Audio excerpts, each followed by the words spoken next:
കുറച്ച് കാലം കൊണ്ട് നമ്മുടെ ഈ ഒരു IPO മാർക്കറ്റിൽ വലിയ ആക്ടിവിറ്റി ഒന്നുമില്ല. കാരണം എന്ന് വെച്ച് കഴിഞ്ഞാൽ ഈ ഒരു മാർക്കറ്റ് വോളറ്റിലിറ്റിയിൽ മിക്കവാറും ഉള്ള കമ്പനികൾ IPOs കൊണ്ടുവരുന്നില്ല. ആ ഒരു മാർക്കറ്റ് വോളറ്റിലിറ്റി വരുന്നതിന് മുന്നേ തന്നെ മിക്കവാറും വരുന്ന IPOs ഒക്കെ വളരെ കുറച്ച് ഇഷ്യൂ സൈസും അതുപോലെ തന്നെ 10% റീറ്റെയിൽ കോട്ടയിലൊക്കെയാണ് വരുന്നത്. അപ്പോൾ മിക്കവാറും ഉള്ളവർക്ക് അലോട്ട്മെൻറ്റും കിട്ടത്തില്ല. അതുപോലെ തന്നെ ഗ്രേ മാർക്കറ്റിൽ വലിയ പ്രീമിയം ഇല്ലായിരുന്നു. അങ്ങനത്തെ സിറ്റുവേഷനിൽ നമ്മുടെ ഈ ഒരു സെക്കൻഡറി മാർക്കറ്റിലുള്ള ഷെയർസ് ഒക്കെ തന്നെ വാങ്ങുന്നതാണ് കുറച്ചുകൂടെ ബെറ്റർ ആയിട്ട്. ആ ഒരു പ്രൈമറി മാർക്കറ്റിൽ വരുന്ന വാല്യൂഷനേക്കാളും അത്യാവശ്യം നല്ല പ്രൈസിൽ ഷെയർസ് നമ്മുടെ സെക്കൻഡറി മാർക്കറ്റിൽ തന്നെ അവൈലബിൾ ആയിരുന്നു. അപ്പോൾ ഇതിനൊക്കെ ഒരു മാറ്റമായിട്ട് കണ്ട ഈ ഒരു റിലീഫ് റാലി ആണോ അതോ മാർക്കറ്റ് തിരിച്ചു കയറുന്നതാണോ ആ ഒരു ട്രെൻഡ് റിവേഴ്സ് ചെയ്യുന്നതാണോ എന്ന് നമുക്ക് കറക്റ്റായിട്ട് പ്രെഡിക്റ്റ് ചെയ്യാൻ പറ്റത്തില്ല.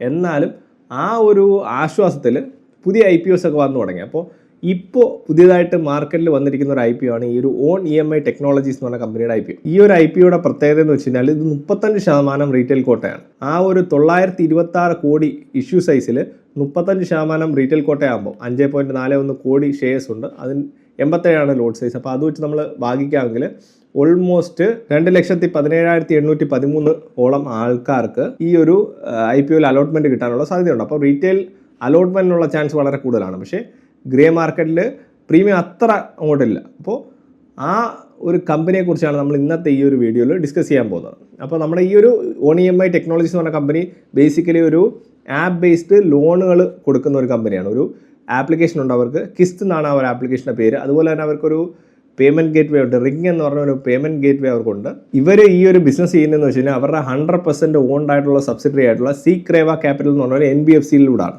അപ്പോൾ അവർ ഈ ഒരു കമ്പനി വെച്ചിട്ടാണ് ലോൺ കൊടുക്കുന്നത്. ആ ലോൺ കൊടുക്കുന്നതിനും ഒരു രീതിയുണ്ട്. ഈ ഒരു സീക്രേവ ക്യാപിറ്റൽ എന്ന് പറഞ്ഞാൽ ആ ഒരു NBFCയെ ക്യാപിറ്റലൈസ് ചെയ്യാൻ വേണ്ടിയാണ് മെയിനായിട്ട് ഈ ഒരു IPO കൊണ്ടുവരുന്നത്. ഈ ഒരു 926 കോടി രൂപ റേസ് ചെയ്യുന്ന ഈ ഒരു IPOയിൽ 850 കോടി രൂപയുടെ ഫ്രഷ് ഇഷ്യൂ ആണ്. ആ ഒരു ഫ്രഷ് ഇഷ്യൂവിൽ തന്നെ 650 കോടി ആ ഒരു പുതിയതായിട്ട് റേസ് ചെയ്യുന്ന ക്യാപിറ്റലിൽ 650 കോടി രൂപ യൂസ് ചെയ്യുന്നത് ഈ ഒരു NBFCയെ ക്യാപിറ്റലൈസ് ചെയ്യാനാണ്. ബാക്കി ആ ഒരു 200 കോടി പുതിയതായിട്ട് റേസ് ചെയ്യുന്ന പൈസ യൂസ് ചെയ്യുന്നത് ഇവരുടെ ഈ ഒരു ആപ്ലിക്കേഷൻ്റെ ആ ഒരു ടെക്നോളജിയൊക്കെ വികസിപ്പിക്കാൻ വേണ്ടിയിട്ടാണ്. അവരുടെ ആ ഒരു AI ബേസ്ഡ് ആയിട്ടുള്ള ആപ്പ് വെച്ചിട്ടാണ് അവർ ആ ഒരു ഡേറ്റ കളക്ഷൻ അതുപോലെ തന്നെ ലോൺസ് കൊടുക്കാനുള്ള റിസ്ക് അതുപോലുള്ള കാര്യങ്ങളൊക്കെ അസസ് ചെയ്യുന്നത്. അപ്പോൾ ആ ഒരു ആപ്ലിക്കേഷൻ ഡെവലപ്മെൻറ്റാണ് ആ ഒരു 200 കോടി യൂസ് ചെയ്യുന്നത്. പിന്നെ ബാക്കിയുള്ള ആ ഒരു 76 കോടി എന്ന് പറഞ്ഞാൽ ഓഫർ ഫോർ സെയിലാണ്. ഓഫർ ഫോർ സെയിൽ ബേസിക്കലി മുമ്പേ ഉള്ള ഇൻവെസ്റ്റേഴ്സ്, ഇതൊരു ലോൺസ് ഒക്കെ പ്രൊവൈഡ് ചെയ്യുന്ന ആ ഒരു ക്യാപിറ്റൽ വേണ്ടുന്ന ഒരു കമ്പനിയാണ്. അപ്പോൾ ക്യാപിറ്റൽ റേസ് ചെയ്യാൻ വേണ്ടിയിട്ട് ഒരുപാട് ഇൻവെസ്റ്റേഴ്സ് നേരത്തെ ഈ ഒരു കമ്പനിയിൽ ഇൻവെസ്റ്റ് ചെയ്തിട്ടുണ്ട്. അവരുടെ കുറച്ച് പേര് എക്സിറ്റ് ചെയ്താണ് ഈ ഒരു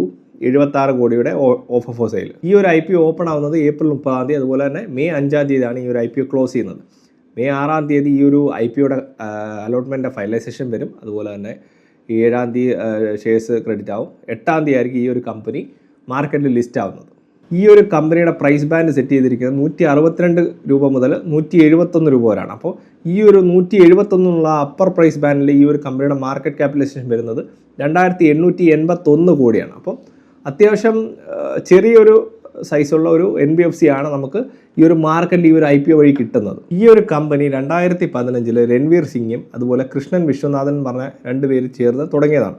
അപ്പോൾ ഈ ഒരു കമ്പനിയുടെ ഇപ്പോഴത്തെ CEOയും ഈ ഒരു രൺവീർ സിംഗ് തന്നെയാണ്. ഇവരുടെ ആ ഒരു ലോൺസ് പ്രൊവൈഡ് ചെയ്യുന്നത് പറഞ്ഞാൽ കിസ്ത് എന്ന് പറഞ്ഞ ആ ഒരു മൊബൈൽ ആപ്ലിക്കേഷൻ വഴിയാണ്. അതുപോലെ അവർക്ക് റിംഗ് എന്ന് പറഞ്ഞ ഒരു പേയ്മെൻറ്റ് ആപ്ലിക്കേഷൻ ഉണ്ട്. അതുപോലെ ഇവരുടെ ഈ ഒരു ബിസിനസ് ഫോക്കസ് ചെയ്യുന്നത് വെച്ച് കഴിഞ്ഞാൽ മിഡിൽ ക്ലാസ് യങ് ആയിട്ടുള്ള ആൾക്കാർ, ഇപ്പോൾ സാലറീഡ് ആയിട്ടുള്ള ആൾക്കാരാണ്, എന്നാലും വലിയ രീതിയിലുള്ള പ്രോപ്പർട്ടി കൊലാറ്ററായിട്ട് വെച്ചിട്ട് ലോൺ എടുക്കാൻ പറ്റാത്ത ആൾക്കാർ. അപ്പം ഇവരുടെ ഈ ഒരു കമ്പനി ലോൺ കൊടുക്കുന്ന ആൾക്കാരുടെ ആ ഒരു സിബിൽ സ്കോറിൻ്റെ ആ ഒരു ആവറേജ് 746. ഇവർ ബേസിക്കലി ഈ ഒരു അർബൻ ഏരിയാസിലുള്ള ആ ഒരു യങ് ആയിട്ടുള്ള വർക്കിംഗ് ക്ലാസ് ആൾക്കാർക്കാണ് ഇവർ ലോൺ കൊടുക്കുന്നത്. അവരുടെ ആ ഒരു എംപ്ലോയ്മെൻറ്റിനെ കുറിച്ച്, അവരുടെ ആ ഒരു ജോലിയെക്കുറിച്ചുള്ള അവരുടെ ആ ഒരു ഇൻകത്തിനെ കുറിച്ചുള്ള ഡീറ്റെയിൽസ് അവർ കളക്ട് ചെയ്തിട്ട് അത് വെച്ചിട്ട് കൊളാറ്ററൽ ഇല്ലാതുള്ള ലോൺസ് കൊടുക്കുന്നതാണ് അവരുടെ മെയിൻ ആയിട്ടുള്ള ബിസിനസ്. 94%, അതായത് 2,800 കോടിയോളം രൂപയുടെ ലോൺ ബുക്ക് ഈ ഒരു ബിസിനസ്സാണ്. ബാക്കി ഒരു 6% അവരുടെ ലോൺസ് എന്ന് പറയുന്നത് ലാപ്പാണ്, ലോൺ അഗേൻസ്റ്റ് പ്രോപ്പർട്ടിയാണ്. അപ്പോൾ ആ ഒരു ബിസിനസ് സെക്യൂർഡ് ആയിട്ടുള്ള ലോൺസ് ആണ്. അത് കുറച്ചുകൂടെ ടിക്കറ്റ് സൈസ് കൂടിയാണ്. അവരുടെ ആവറേജ് ടിക്കറ്റ് സൈസ് ഈ ഒരു 94% ബിസിനസ്സിൻ്റെ ആവറേജ് ടിക്കറ്റ് സൈസ് വെറും 7,000 രൂപയൊക്കെ അടുപ്പിച്ചായിരുന്നു 2023. അത് വളർന്ന് ഒരു 26,000 രൂപയൊക്കെ എത്തിയിട്ടുണ്ടെന്ന് വെച്ച് കഴിഞ്ഞാൽ കുറച്ചുകൂടെ വലിയ ടിക്കറ്റ് സൈസിലുള്ള ലോൺസ് ആൾക്കാർക്ക് കൊടുക്കുന്നുണ്ട്. പിന്നെ മനസ്സിലാക്കേണ്ട ഒരു കാര്യം എന്ന് വെച്ച് കഴിഞ്ഞാൽ ഇവരുടെ ആ ഒരു ലോൺ ബുക്കിൻ്റെ ആ ഒരു ഗ്രോത്ത് വളരെയധികം റാപ്പിഡാണ്. ഓൾമോസ്റ്റ് 80%-ലൊക്കെയാണ് ആ ഒരു കോവിഡ് സമയത്തിന് ശേഷം ഇവരുടെ ആ ഒരു ലോൺ ബുക്ക് വളർന്നിരിക്കുന്നത്. അത്ര വലിയ ഗ്രോത്തിൽ പോകുന്നൊരു ബിസിനസ്സാണ്. അപ്പോൾ അതുപോലുള്ള റിസ്ക്കുകൾ ഈ ഒരു ബിസിനസ്സിനുണ്ട് എന്നുള്ളത് നമ്മൾ മനസ്സിലാക്കണം. അതുപോലെ നമ്മൾ ശ്രദ്ധിക്കുന്ന വേറൊരു കാര്യം എന്ന് വെച്ചാൽ ഇവരുടെ ആ ഒരു നെറ്റ് ഇൻട്രസ്റ്റ് മാർജിനാണ് വളരെ കൂടുതലാണ്. ഓൾമോസ്റ്റ് 30% അടുത്താണ് അവരുടെ ആ ഒരു നെറ്റ് ഇൻട്രസ്റ്റ് മാർജിൻ വരുന്നത്. നമ്മുടെ സാധാരണ ഒരു ബജാജ് ഫിനാൻസ് പോലത്തുള്ള കമ്പനിക്കൊക്കെ ഓൾമോസ്റ്റ് 15% അടുത്തൊക്കെയാണ് ഈ ഒരു നെറ്റ് ഇൻട്രസ്റ്റ് മാർജിൻ വരുന്നത്. നോർമലായിട്ടുള്ള NBFCക്കൊക്കെ ആ ഒരു റേഞ്ചിലാണ് അവരുടെ നെറ്റ് ഇൻട്രസ്റ്റ് മാർജിൻ വരുന്നത്. ഈ ഒരു റേഞ്ച് എന്ന് പറഞ്ഞാൽ ഓൾമോസ്റ്റ് ആ ഒരു മൈക്രോ ഫൈനാൻസ് കമ്പനികളുടെ ആ ഒരു ഇൻട്രസ്റ്റ് മാർജിൻ്റെ ആ ഒരു റേഞ്ചിലോട്ട് പോവുകയാണ്. അപ്പോൾ അതുപോലുള്ളൊരു ലോൺ ബുക്ക് റിസ്ക് ഈ ഒരു കമ്പനിക്ക് വരാനുള്ള ചാൻസ് ഉണ്ട്. നമുക്കറിയാം GNP ഒക്കെ ഇതുപോലുള്ള മൈക്രോ ഫൈനാൻസ് കമ്പനികൾക്ക് ഓൾമോസ്റ്റ് 4%, 5% ഒക്കെ ആ ഒരു റേഞ്ചിലൊക്കെയാണ് പോകുന്നത്. അപ്പോൾ ഇവരുടെ ആ ഒരു നോൺ പെർഫോമിംഗ് ആയിട്ടുള്ള അസറ്റുകൾ കറക്റ്റായിട്ട് വാച്ച് ചെയ്യണമെങ്കിൽ ഒരു കമ്പനിയിൽ ഇൻവെസ്റ്റ് ചെയ്യുകയാണെങ്കിൽ അവരുടെ ആ ഒരു നോൺ പെർഫോമിംഗ് അസറ്റ്സും കുറച്ച് കൂടിയിട്ടുണ്ട്. പിന്നെ ഇവർക്ക് 82 ഫിസിക്കലായിട്ടുള്ള ബ്രാഞ്ചസ് ഉണ്ട്. അപ്പോൾ ആ ഒരു ബ്രാഞ്ചസ് വഴിയുള്ള ലോൺ എഗെയിൻസ്റ്റ് പ്രോപ്പർട്ടി അവർ ഈ കുറച്ച് ഇമ്പ്രൂവ് ചെയ്യണമെന്ന് പ്ലാൻ ഉണ്ട്. പക്ഷേ അവരുടെ മെയിൻ ആയിട്ടുള്ള ഫോക്കസ് എപ്പോഴും ആ ഒരു ഡിജിറ്റൽ ബേസ്ഡ് ആയിട്ടുള്ള ആ ഒരു ലെൻഡിങ്ങിൽ തന്നെയാണ്. അവർ ആ ഒരു ഡിജിറ്റൽ ബേസ്ഡ് ലെൻഡിങ് എന്ന് പറയുന്ന സാധനം അവർ മാർക്കറ്റ് ചെയ്യുന്നത് അല്ലെങ്കിൽ അവർ അഡ്വർടൈസ് ചെയ്യുന്നത് ഒക്കെ ഒരു ഡിജിറ്റൽ പ്ലാറ്റ്ഫോംസ് വഴിയും അതുപോലെ നമ്മുടെ ഈ ഒരു കൊമേഴ്സ് പ്ലാറ്റ്ഫോംസ് വഴിയും വേർഡ് ഓഫ് മൗത്ത് വഴിയൊക്കെയാണ്. അപ്പോൾ ഇതൊന്നും വലിയൊരു കോസ്റ്റ്ലി ആയിട്ടുള്ളൊരു രീതിയല്ല. അവരുടെ ആ ഒരു കൊമേഴ്സ് പ്ലാറ്റ്ഫോംസുമായിട്ടുള്ള ആ ഒരു ടൈപ്പിലുള്ള ആ ഒരു ലെൻഡിങ് ഓൾമോസ്റ്റ് 8% വരുന്നത്. ബാക്കി ആ ഒരു ഡിജിറ്റൽ പ്ലാറ്റ്ഫോംസ് വഴിയുള്ള ലെൻഡിങ്, പിന്നെ വേർഡ് ഓഫ് മൗത്ത് വഴി ഒരാൾ ലോൺ എടുത്താൽ അവരുടെ വേർഡ് ഓഫ് മൗത്ത് വഴി അടുത്ത ആൾ ആ ഒരു ഇതിലോട്ട് ലോൺ എടുക്കുക. അങ്ങനെയുള്ള രീതിയിൽ ഒരു സ്ഥാപനത്തിൽ ജോലി ചെയ്യുന്ന ആൾക്കാരായിരിക്കും ചിലപ്പോൾ. അപ്പോൾ അങ്ങനെയൊക്കെയുള്ള രീതിയിൽ അവർ ഗ്രോ ചെയ്യുന്നുണ്ട്. അതൊരു കോസ്റ്റ് എഫക്റ്റീവ് ആയിട്ടുള്ള രീതിയാണ്. പിന്നെ ഇവരുടെ ലോൺസ് മെയിനായിട്ട് കോൺസെൻട്രേറ്റ് ചെയ്തിരിക്കുന്നത് ഈ ഒരു സൗത്തിലും വെസ്റ്റിലുമാണ് ഇന്ത്യയുടെ. അവിടെ ആ ഉള്ള ടയർ 1 സിറ്റീസിലാണ് കൂടുതൽ ആൾക്കാരും ഇവരുടെ ലോൺസ് എടുത്തിട്ടുള്ളത്. ഫൈനാൻഷ്യൽസ് നോക്കുകയാണെങ്കിൽ ആ ഒരു 2023 മുതൽ 2024 വരെ വലിയൊരു ഗ്രോത്ത് ആണ് കാണിച്ചത്. 70% അവരുടെ ആ ഒരു റവന്യൂസ് തന്നെ കൂടിയിട്ടുണ്ട്. അവരുടെ ലോൺ ബുക്ക് ആ ഒരു സൈസിന് മുകളിൽ കൂടിയിട്ടുണ്ട്. അപ്പോൾ അതുപോലെ തന്നെ ഇവരുടെ ആ ഒരു നെറ്റ് ഇൻട്രസ്റ്റ് മാർജിൻ അവർ ആ ഒരു ടൈമിൽ കുറച്ച് റിഡ്യൂസ്ഡ് ആയെങ്കിലും 2025 വന്നപ്പോഴത്തേക്കും ആ ഒരു ഇവരുടെ ആ ഒരു ഗ്രോത്ത് കൊണ്ട് ആ ഒരു സംഭവം ഓഫ്സെറ്റ് ചെയ്തിട്ടുണ്ട്. പിന്നെ 2025 വന്നപ്പോൾ 2024 25 വന്നപ്പോൾ വലിയൊരു ഡിപ്പാണ് അതിൽ കണ്ടത്. ആ ഒരു കമ്പനിയുടെ ആ ഒരു ഗ്രോത്തിൽ ആ ഒരു ഡിപ്പ് അവിടെ കണ്ടു. പക്ഷേ 2026 ആ ഇപ്പോൾ റണ്ണിങ് ഇയറിൽ അവരുടെ ആ ഒരു ഗ്രോത്ത് അവർ തിരിച്ച് കൊണ്ടുവന്നിട്ടുണ്ട്. അപ്പോൾ ആ ഒരു ഗ്രോത്ത് ആ ഒരു കമ്പനിയിലുണ്ട്. പിന്നെ നമ്മൾ മെയിനായിട്ട് നോക്കേണ്ട ഒരു കാര്യം എന്ന് വെച്ച് കഴിഞ്ഞാൽ അവരുടെ ആ ഒരു ഗ്രോസ് NPS ആണ്. ഗ്രോസ് NPSൽ വലിയൊരു ജമ്പ് ഈ ഒരു കമ്പനിക്ക് ഉണ്ടായിരുന്നു. പക്ഷേ അതെല്ലാം പ്രൊവൈഡ് ചെയ്തിട്ടുണ്ട്. ആ ഒരു കമ്പനി നല്ല രീതിയിൽ ആ ഒരു സംഭവത്തിലെല്ലാം പ്രൊവിഷൻസ് ചെയ്തിട്ടുണ്ട്. അതുകൊണ്ട് തന്നെ നെറ്റ് NPS വളരെ കുറവായിട്ട് കാണിക്കുന്നുണ്ട്. അപ്പോൾ നമ്മൾ മനസ്സിലാക്കേണ്ട ഒരു കാര്യം എന്ന് വെച്ച് കഴിഞ്ഞാൽ ഇപ്പോൾ ഈ ഒരു നെറ്റ് ഇൻട്രസ്റ്റ് മാർജിനിലൊക്കെ ലോൺ കൊടുക്കുന്ന കമ്പനികൾക്ക് വളരെയധികം ഗ്രോസ് NPS കൂടുതലായിരിക്കും. അപ്പോൾ ഒത്തിരി റൈറ്റ് ഓഫ് ചെയ്ത് പോവുകയാണ് ചെയ്യാറ്. ഈ ഒരു കമ്പനിയിൽ മെയിനായിട്ട് നമ്മൾ ആ ഒരു GNPയുടെ മൂവ്മെൻറ്റ് നമ്മൾ നല്ല രീതിയിൽ വാച്ച് ചെയ്യണം. നമ്മുടെ ഈ ഒരു കമ്പനിയുടെ ലോൺ ബുക്കിലുള്ള റിസ്ക് വളരെയധികം കൂടുതലാണ്. പിന്നെ ക്യാപിറ്റൽ അഡക്വസി റേഷ്യോ നമ്മൾ നോക്കുകയാണെങ്കിൽ 26, അതൊക്കെ വളരെയധികം കംഫർട്ടബിൾ ആയിട്ടുള്ള റേഞ്ചാണ്. ഈ ഒരു കമ്പനിയുടെ ബിസിനസ്സിൽ ഈ ഒരു കമ്പനി 50% അവരുടെ ആ ഒരു ലോൺസ് ഔട്ട്സോഴ്സ് ചെയ്ത് കൊടുക്കാറുണ്ട്. എന്ന് വെച്ചാൽ ഇവരുടെ ആ ഒരു കമ്പനിയിൽ നിന്ന് ഒരു 100 രൂപ ലോൺ കൊടുക്കുകയാണെങ്കിൽ ഒരു 50 രൂപയുടെ ലോൺസ് അവരുടെ ആ ഒരു NBFCയിൽ നിന്ന് തന്നെ ആ ലോൺ പ്രൊവൈഡ് ചെയ്തിട്ട് അതിനുള്ള ഇൻട്രസ്റ്റ് വാങ്ങിയിട്ട് ബാക്കിയുള്ള 50% ആ ഒരു ലോൺ അവർ സെല് ചെയ്യാറുണ്ട്. ഒരു ഫീസ് വാങ്ങിയിട്ട് ആ ഒരു ലോണിൻ്റെ ലൈഫ് ടൈമിൽ ഒരു ഫീസ് വാങ്ങിയിട്ട് ആ ഒരു ലോണിൻ്റെ 10% അവർ കൊടുക്കാറുണ്ട്. അപ്പോൾ ആ ഒരു ഫീസാണ് ആ ഒരു ലോണിലുള്ളവരുടെ ഇൻകം. അതുപോലെ തന്നെ ആ ഒരു ലോണിൽ അവരൊരു 5% റിസ്ക് അഷ്വറൻസ് കൊടുക്കും. എന്ന് വെച്ചാൽ എന്തെങ്കിലും ആ ലോൺസ് പോയി കഴിഞ്ഞാൽ 5% അവരുടെ ആ ഒരു ക്യാപിറ്റൽ അവർ കൊടുക്കും എന്നുള്ള രീതിയിലുള്ളൊരു എഗ്രിമെൻ്റ് ഉണ്ട്. അപ്പോൾ അങ്ങനെയാണ് അവർ ആ ബിസിനസ് ഗ്രോ ചെയ്യുന്നത്. അതുകൊണ്ട് തന്നെ ക്യാപിറ്റൽ അഡക്വസി അങ്ങനെ മെയിൻറ്റെയിൻ ചെയ്യാൻ പറ്റും. വലിയൊരു ക്യാപിറ്റൽ റിക്വയർമെൻറ്റ് ഈ ഒരു കമ്പനിക്ക് വരുന്നത്. ഒരു ക്യാപിറ്റൽ ലൈറ്റ് ആയിട്ടുള്ള രീതിയിൽ അവർക്ക് വളരാൻ പറ്റും. അതൊരു ബെനിഫിഷ്യൽ ആയിട്ടുള്ള ബിസിനസ് രീതിയാണ്. പിന്നെ ഇവരെ പിയേഴ്സുമായിട്ട് കമ്പയർ ചെയ്തിരിക്കും ബജാജ് ഫിനാൻസും SBI കാർഡ്സ് അതുപോലുള്ള കമ്പനികൾ ചോളമണ്ഡലം ഒക്കെ ആയിട്ട് കമ്പയർ ചെയ്യുകയാണെങ്കിൽ ഈ ഒരു കമ്പനി വളരെ ചീപ്പായിട്ട് തോന്നും. പക്ഷേ ഇതൊരിക്കലും ആ ഒരു രീതിയിലുള്ള ആ ഒരു ചെറിയ ഇൻട്രസ്റ്റ് മാർജിനിൽ റിസ്ക് കുറഞ്ഞ രീതിയിൽ ആൾക്കാർ അസസ് ചെയ്ത് റിപ്പീറ്റ് കസ്റ്റമേഴ്സിന് കൊടുക്കുന്ന ലോൺസ് അല്ല. ഒരു 50% ആൾക്കാർ റിപ്പീറ്റ് കസ്റ്റമേഴ്സ് തന്നെയാണ് ഈ ഒരു കമ്പനിയിൽ. പക്ഷേ എന്നാൽ ഇവരുടെ ആ ഒരു ബിസിനസ് രീതി എന്ന് പറഞ്ഞു കഴിഞ്ഞാൽ കുറച്ചുകൂടെ റിസ്ക്കി ആയിട്ടുള്ള കൂടുതൽ ഇൻട്രസ്റ്റ് റേറ്റിൽ ആളുകൾക്ക് ലോൺ കൊടുക്കുക എന്നുള്ളതാണ്. അപ്പോൾ ആ ഒരു കമ്പനിയെ മെയിനായിട്ട് നമ്മൾ കമ്പയർ ചെയ്യേണ്ടത് ഈ ഒരു മൈക്രോ ഫൈനാൻസ് കമ്പനികളൊക്കെയാണ്. അപ്പോൾ ആ ഒരു കമ്പനികൾ മൈക്രോ ഫൈനാൻസ് കമ്പനികളെ വെച്ച് നോക്കുകയാണെങ്കിൽ ഈ ഒരു കമ്പനിയുടെ വാല്യൂഷൻസ് ഫെയർ ആണ്. പക്ഷേ നമ്മൾ ഈ ഒരു ഇതിൽ പറഞ്ഞിരിക്കുന്ന ആ ഒരു NBFCസിൻ്റെ വാല്യൂഷൻസുമായിട്ട് കമ്പയർ ചെയ്ത് നോക്കുകയാണെങ്കിൽ ഈ ഒരു കമ്പനി വളരെ ചീപ്പായിട്ട് നമുക്ക് തോന്നും. അപ്പോൾ ഈ പറഞ്ഞു വരുന്നത് ഈ ബജാജ് ഫിനാൻസും ചോളമണ്ഡലം ഒക്കെ പോലെ തന്നെ വലുതായി ഇവർ നല്ല ഡൈവേഴ്സിഫൈഡ് ആയിട്ട് ഇതുപോലത്തുള്ളൊരു റിസ്ക് കുറഞ്ഞ രീതിയിൽ അവർ ബിസിനസ് ചെയ്യുവാണ് ഭാവിയിലെങ്കിൽ അവരുടെ ഇപ്പോഴത്തെ ഈ ഒരു വാല്യൂഷൻസ് ചീപ്പാണ്. അതല്ല മൈക്രോ ഫൈനാൻസ് കമ്പനികളിലൊക്കെ ഒരു 4% NPA ഒക്കെ വരുന്ന രീതിയിൽ 4% 5% NPA വരുന്ന രീതിയിൽ ഉള്ള ഒരു ബിസിനസ് വലിയൊരു ഇൻട്രസ്റ്റ് റേറ്റിലുള്ള ഇത് കണക്ക് അൺസെക്യൂർഡ് ആയിട്ടുള്ള ലോൺസ് കൊടുക്കുന്ന ഒരു കമ്പനിയായിട്ട് മാറുവാണെങ്കിൽ ഇവരുടെ ഒരു വാല്യൂഷൻസ് ഇപ്പോഴും കറക്റ്റ് ജസ്റ്റിഫൈഡ് ആണ്, കറക്റ്റ് ആയിട്ടുള്ള ഒരു വാല്യൂഷൻ ആണ്.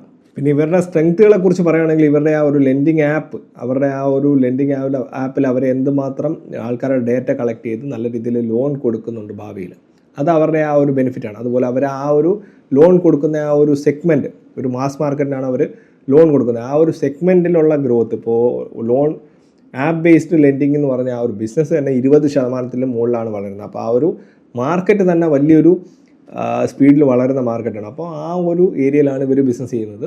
അത് ഇവരുടെ ആ ഒരു മേജർ അഡ്വാൻറ്റേജ് ആണ്, അവരുടെ ആ ഒരു ഗ്രോത്ത് അവരുടെ ഒരു അഡ്വാൻറ്റേജ് തന്നെയാണ്. പിന്നെ ഇവരുടെ റിസ്ക്കുകളെ കുറിച്ച് പറയുകയാണെങ്കിൽ ഇവരുടെ ആ ഒരു 94% അൺസെക്യൂർഡ് ആയിട്ടുള്ള ലോൺസ് കൊടുക്കുന്ന ആ ഒരു ലോൺസ് നല്ല റിസ്ക്കിയാണ്. അപ്പോൾ ആ ഒരു ലോൺസൊക്കെ ബാഡായിട്ട് പോകാനുള്ള ആ ഒരു ഗ്രോസ് NPA വാല്യൂ കൂടിപ്പോകാനുള്ള ചാൻസ് വളരെ കൂടുതലാണ്. അപ്പോൾ അതുപോലെ തന്നെ ഇവരുടെ ആ ഒരു 50%, ഞാൻ പറഞ്ഞല്ലോ 100 രൂപ അവർ കൊടുക്കുന്നത് 50 രൂപ അവർ ഓഫ് ബുക്കായിട്ടാണ് കൊടുക്കുന്നത്, വേറെ ഒരു ഔട്ട്സോഴ്സ്ഡ് ആയിട്ടാണ് ലോൺ കൊടുക്കുന്നത്. ആ കൊടുക്കുന്നവർക്ക് ഒരു 5% ക്രെഡിറ്റ് ഗ്യാരണ്ടി ഇവർ കൊടുക്കുന്നുണ്ട്. അപ്പോൾ ആ ഒരു ലോൺസ് ഫെയിലായി കഴിഞ്ഞാൽ, ഒരു NPA ആയിട്ട് പോയി കഴിഞ്ഞാൽ, അല്ലെങ്കിൽ എന്തെങ്കിലും ഇഷ്യൂസ് വന്നു കഴിഞ്ഞാൽ 5% ആ ഒരു വാല്യൂ ഈ ഒരു കമ്പനി കൊടുക്കേണ്ടി വരും. അപ്പം ആ കാര്യങ്ങളെക്കുറിച്ചുള്ള ആ ഒരു കണക്കൂട്ടലുകളും സംഭവങ്ങളൊന്നും അവരുടെ DRSPയിൽ ഇല്ല. അപ്പോൾ ആ ഒരു കാര്യം കുറച്ച് അൺക്ലിയറാണ്. പിന്നെ ഇവരുടെ വേറൊരു റിസ്ക് എന്ന് പറഞ്ഞാൽ ഈ ഒരു റെഗുലേറ്ററി ആയിട്ടുള്ള ഹെഡ്വിൻസ് ആണ്. ഇപ്പോൾ ഇവർ റെഗുലേറ്റ് ചെയ്യുന്ന ആ ഒരു ബോഡി നമ്മുടെ ഇതുപോലുള്ള ലെൻഡിങ് ആപ്പുകളെ എങ്ങനെ ഭാവിയിൽ റെഗുലേറ്റ് ചെയ്യുമെന്നുള്ളത് നമുക്കറിയത്തില്ല. അതുപോലെ തന്നെ ഈ ഒരു കമ്പനിയുടെ കോസ്റ്റ് ഓഫ് ഫണ്ട്സ് ഇവരിപ്പോൾ ഉദാഹരണത്തിന് നമ്മുടെ ആ ഒരു ബജാജ് ഫിനാൻസ് പോലുള്ള കമ്പനികളുടെ ആ ഒരു ക്രെഡിറ്റ് റേറ്റിംഗ് എന്ന് പറഞ്ഞാൽ ഓൾമോസ്റ്റ് AAA+ ആണ്. ഈ ഒരു കമ്പനിയുടെ ക്രെഡിറ്റ് റേറ്റിംഗ് വരുന്നത് BBB+ ആണ്. അപ്പം ഈ ഒരു ക്രെഡിറ്റ് സ്കോർ കുറവായിട്ട് തന്നെ ഇവരുടെ ഒരു കോസ്റ്റ് ഓഫ് ഫണ്ട്സ് എപ്പോഴും കൂടുതലായിരിക്കും സാധാരണ വേറൊരു കമ്പനി, വേറൊരു കോമ്പറ്റീറ്ററിനെ അപേക്ഷിച്ച്. ഇതുപോലുള്ള ചെറിയ കമ്പനിയുടെ ഒരു മെയിൻ പ്രോബ്ലം അത് തന്നെയാണ്. പിന്നെ അതുപോലെ നെഗറ്റീവായിട്ട് നോട്ട് ചെയ്യപ്പെടുന്ന ഒരു കാര്യം എന്ന് വെച്ചാൽ റിപ്പീറ്റഡ് കസ്റ്റമേഴ്സ് 2023 ഓൾമോസ്റ്റ് 70% മുകളിൽ നിന്ന സാധനം ഇപ്പോൾ 50% താഴെ പോയിട്ടുണ്ട്. അപ്പോൾ എന്ന് വെച്ചാൽ റിപ്പീറ്റഡ് ആയിട്ടുള്ള സെയിം കസ്റ്റമേഴ്സിന് ലോൺ കൊടുക്കുകയാണെങ്കിൽ കോസ്റ്റ് കുറവായിരിക്കും. പക്ഷേ റിപ്പീറ്റഡ് കസ്റ്റമേഴ്സ് ഇതുപോലെ വളരുന്ന നല്ലൊരു കമ്പനിക്ക് യഥാർത്ഥത്തിൽ കൂടി വരികയാണ് ചെയ്യുന്നത്. ബജാജ് ഫിനാൻസ് പോലുള്ള കമ്പനികൾക്കൊക്കെ റിപ്പീറ്റഡ് കസ്റ്റമേഴ്സാണ് കൂടുതൽ.